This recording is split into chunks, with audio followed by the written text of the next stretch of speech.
Euzubillahimineşşeytanirracim. Bismillahirrahmanirrahim. Ve bihi nesta'in ve huve hayrun nasirin ve mu'in.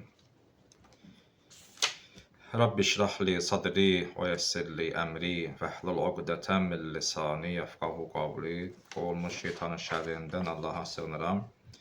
Rahman, Rahim olan Allah'ın adıyla, Allah'ın salam ve salavat olsun Peygamber ve onların pak əhl-i beytinə. Salam əziz tələbələr və bizi izləyən dəyərli həmvətənlərimiz, hər birinizi xoş gördük. Təcvid, tarixdə və şəriətdə dərsində 33-cü video çəkiliş. Bugün 27 mart 2026-cı il Novruz və Ramazan bayramlarının 10 günlük tətilindən sonra bu dərslərdə bizim ilk dərsimiz. Yeni mövzu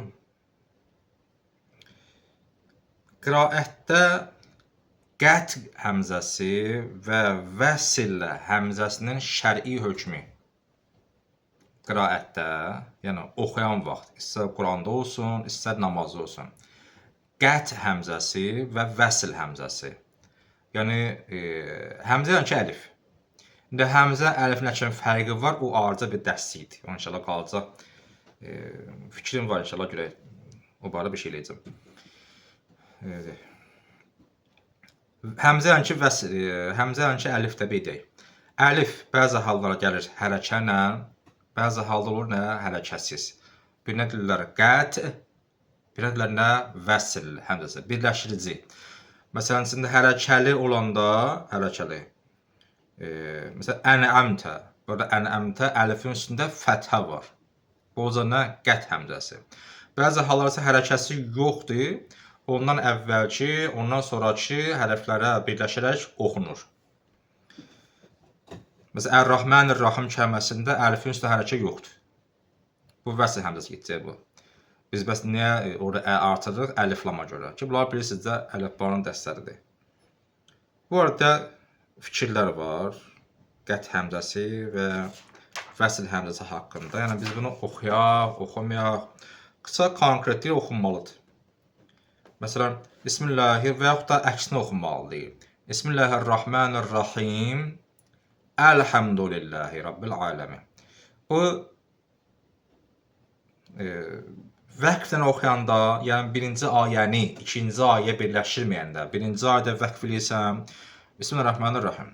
İkinci ayədə başlayanda, başdan yəni fəthə ilə başlayırsan. Elhamdü, düzdür. Ya budur, ya birləşirsən, Bismillahirrahmanirrahimil, Rahimil, deyə bilmərsən Rahimi-əl. Əl nə vaxtdır? Sıfırdan başlayanda, ibtida. Sıfırdan başlayanda, o kəlməyə başlayanda Əlhəmdu deyirsən. Amma birləşdirəndə daha yoxdur orada. Bu həm namazda belədir hökmü, həm də Quranda belədir. Necə Quranda səhv olacaq? Namazda da həmçinin Bismillahirrahmanirrahim, Əlhəmdu bir səhvdir. Ya Bismillahirrahmanirrahim, Əlhəmdu, ya Bismillahirrahmanirrahimil həmdu. Ənəmtə aleyhim. Sən bu hərəkəli əlifə, ənəmtə sözündə saitinə, əni oxumasan, nəəmtə desən, namaz batıl olacaq. Yəni, hərfin oradan biz birini ləğv ediriksə, mənanı dəyişirik. Ya başqa söz olur, ya olur nə? Mənasız bir söz. Namaz batil olar. Nə yazılıb? Elə oxunmalıdır. Təcriddə qadağanın nəzirdirsə, qiraətdə də elə olmalıdır. Təbii ki, mən burada, məsələn, Bismillahirrahmanirrahim. Bu, elə şey var ki, onda problem yoxdur. Amma bəzisində problem var. Özə böyük ciddi problemdir ki, inşallah biz dərsin sonunda Saməd, Səməd, Fəməd. Bunların fərqini deyəcək. Saməd nədir? Səməd nədir? Fəməd nədir? Üç dərsindən, üçündə də fərqli deməli, məna. Sonra gəlir burada işba. Oxumusunuz da işba. Yəni, kəlmənin sonunda hi, hu əvəzliyinin uzanması. Niyə əvəzlik? Çünki kəlmənin sonunda həmişə gələn hi, hu həmişə elə kəlmənin kök hərfi olmur.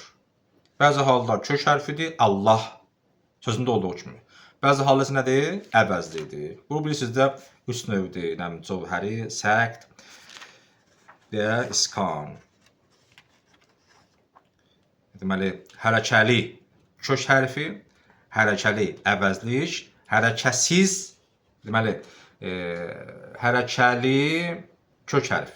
Allah sözündə olduğu kimi hu və yaxud da kəmərin sonunda hi gəlsin. Hərəkəli əvəzlik, o ilə zəmir ərəb dilində. Məsələn, Rabbuhu. Bu hərəkəlidir, amma əvəzlidir. Bəzi halda gəlir hərəkəsiz kök hərfi. Götürsən də, götürməsən də o hərəkəsiz, yəni sükunlu h hərfinin oradan məna dəyişməyəcək. Kitəbiyyə sözünün olduğu kimi. Ki, bunu oxumuşuq biz. Tərcih dərsində mən təkrar eləməyim. İşbah mövzusu. Kəmərin sonra hi, hu əvəzliyinin uzanması. Qısa oxuyarsa necədir? Və əşhəd ənnə Muhammədən əbduhu və rəsuluh. Və əbduhu uzanmır. Təcviddə uzanır.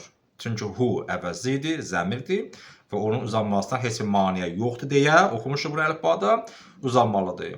Və ləm yəkulləhu kufuvan əhəd. Ləhu sözündə hu əvəzlidir, uzanmalıdır dirhə.